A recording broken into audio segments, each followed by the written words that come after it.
ఆశా వర్కర్ల న్యాయమైన డిమాండ్ల సాధనకు అసెంబ్లీ ముట్టడికి బయలుదేరిన ఆశా వర్కర్లను ముందస్తు అరెస్ట్ చేయడం ఏమైనా చర్య అని అన్నారు. రాజన్న సిరిసిల్ల జిల్లా ముస్తాబాద్ మండల కేంద్రంలో మండలంలోని ఆశా వర్కర్లు ప్రధాన రహదారిపై నిరసన కార్యక్రమం చేపట్టారు. ఈ సందర్భంగా వారు మాట్లాడుతూ అసెంబ్లీ ముట్టడికి వెళ్లిన ఆశాలను కాళ్ళు చేతులు విరిగేలా చేసి ఆసుపత్రుల పాలయ్యారని ఆవేదన వ్యక్తం చేశారు. ఆశా వర్కర్ల న్యాయమైన డిమాండ్లను పరిష్కరించి గౌరవ వేతనం, ప్రమాద బీమా వంటి సౌకర్యాలు కల్పించాలని కోరారు. ఈ కార్యక్రమంలో మండల ఆశా వర్కర్ల అధ్యక్షురాలు మంజుల, దేవిక, జ్యోతిలక్ష్మి, నవిత, లక్ష్మి, వివిధ గ్రామాల ఆశా వర్కర్లు పాల్గొన్నారు. మేరకు మేము వెళ్ళాలి అని నిర్ణయించుకోవడంలో నిన్న ముందస్తు అరెస్టులతోనే అనంటే అది తీవ్రంగా ఖండిస్తున్నాము. ముందస్తు అరెస్టులు అనంటే ఒక ఆడవాళ్ళకి అసలు విలువనివ్వకుండా లేడీ కానిస్టేబుల్ తీసుకెళ్లి వాళ్ళని అరెస్ట్ చేయడం అనేది ఇది తీవ్రంగా ఖండిస్తున్న విషయం.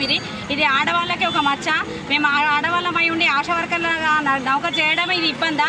ఎన్ని రాత్రులైనా అర్ధరాత్రులైనా లేచి మేము తల్లి బిడ్డలు కాపాడుకోవడం కోసం మేము అడుగులు వేస్తున్న కథనం మేరకు కోవిడ్ కావచ్చు, ఎన్సైడ్ స్క్రీనింగ్ అని చాలా విధాలా ఇది చేస్తుంటే మా కొరకు మాకు పట్టడన్నం పెట్టడానికి మాకున్న పిల్లలకి పట్టడన్నం పెట్టడానికి చాలా జీతము అరకొరలేని ఈ జీతాలతోని మేము బ్రతకలేము అని మా పోరాట భావంతో కానీ మన మండల్లో కానీ డిస్టిక్లో కానీ ఉన్న అధికారులకు వినతి పత్రాలు ఇచ్చి మేము వాళ్ళ పర్మిషన్ తీసుకొని మేము కడప దాటాంత లోపే మమ్మల్ని అరెస్ట్ చేయడము, ఇంత తీవ్రంగా పోలీస్ స్టేషన్లలో ఏ స్టేషన్ ఎక్కడికక్కడ అసలు మమ్మల్ని అరెస్ట్ చేసి ఎక్కడ వాళ్ళను కూడా అడగడానికి కూడా ముందు పోని పరిస్థితి ఇక్కడ ఉన్నది.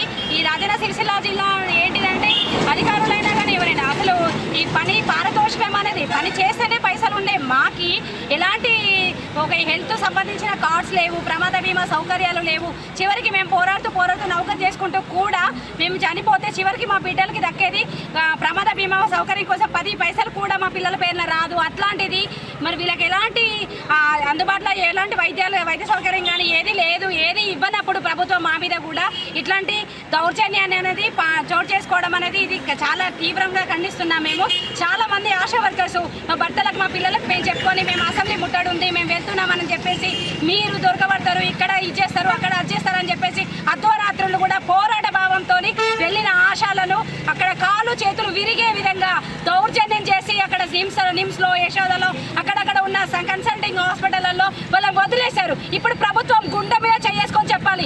ఒక ఆశా వర్కర్ కడప తిరిగి మేము నౌకరు చేసుకుంటూ తల్లి బిడ్డ క్షేమం కోసం మేము చేస్తుంటే ఇవాళ మా కాళ్ళు చేతులు విరగొట్టి వేరే హాస్పిటల్లో దిక్కు ముక్కు లేని చోటలు మమ్మల్ని పడేస్తే మాకు కనీసం చూపించుకుందామంటే ఒక హెల్త్ కార్డు కూడా గతిలేని హెల్త్ డిపార్ట్మెంట్లో వర్క్ చేస్తున్న ఆశా వర్కర్ సార్.